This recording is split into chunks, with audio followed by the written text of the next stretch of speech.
Chapter 28 Travel Well. Rico and I walked along the embankment above the river. It was a small stream with clear, cold water, trout darting here and there. After all this time and all we went through together, I thought, I still don't understand my friend. Why is he so unhappy? It was a beautiful evening in the park in Dayton, Washington. Everything was green as could be. A breeze was blowing through the cottonwood trees. The long days of searing heat in the desert were almost hard to imagine. We could hear the cheerful shouts of kids playing in the nearby swimming pool. Whatever was knitting Rico's eyebrows together was a mystery to me.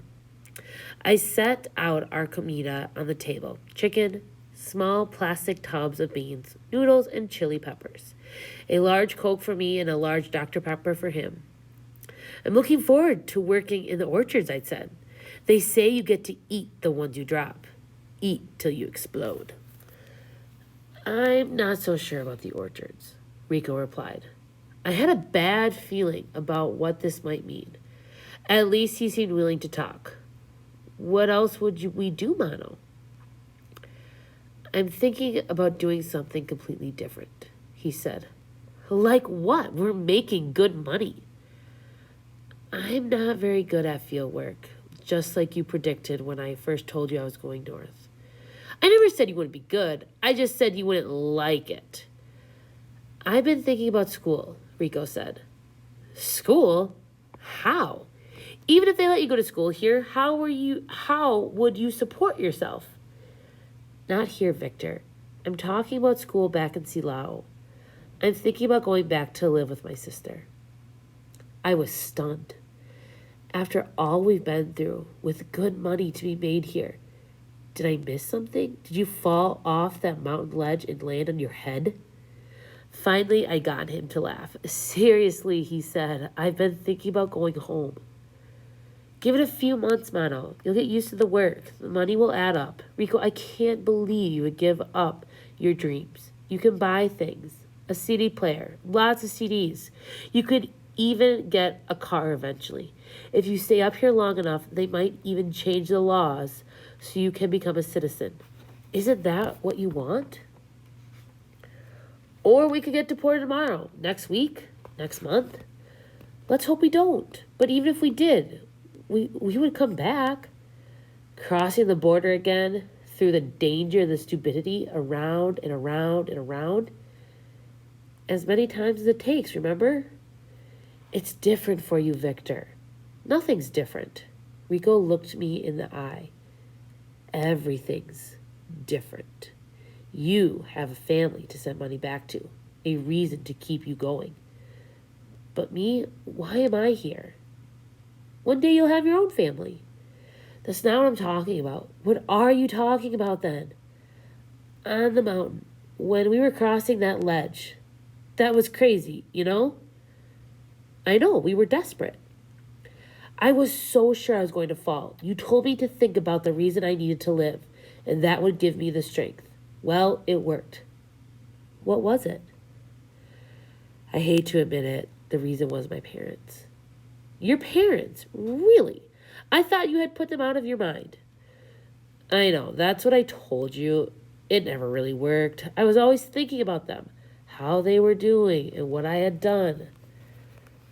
So, this isn't just about going back to school. It's everything. I want to knock on my parents' door. I want to see their faces. They would be overjoyed. I'm pretty sure you're right. I know I'm right. I'm worried about my mother too. You said she'd been to the clinic. A police car was driving by the park. It slowed down when the policeman spotted us. He went even slower, taking a long look. We practically stopped breathing. He drove on by. If you do this, I said, my heart still racing, if you go home, I will miss you a lot. You'll find friends, Turtle, people to crawl with. I know, but I can tell already people will come and go. It would never be like you and me. This is the hardest part for me, leaving you here alone. I believe you when you say you're going to miss me, even if you shouldn't. I know it's going to be really lonely for you up here in El Norte. Back in Silao, I'll think about you all the time. What you've seen and how you're getting along. The good part is that you can send letters to your family. Send them to me in Silao, and I will take them to your mother myself. I still can't believe this.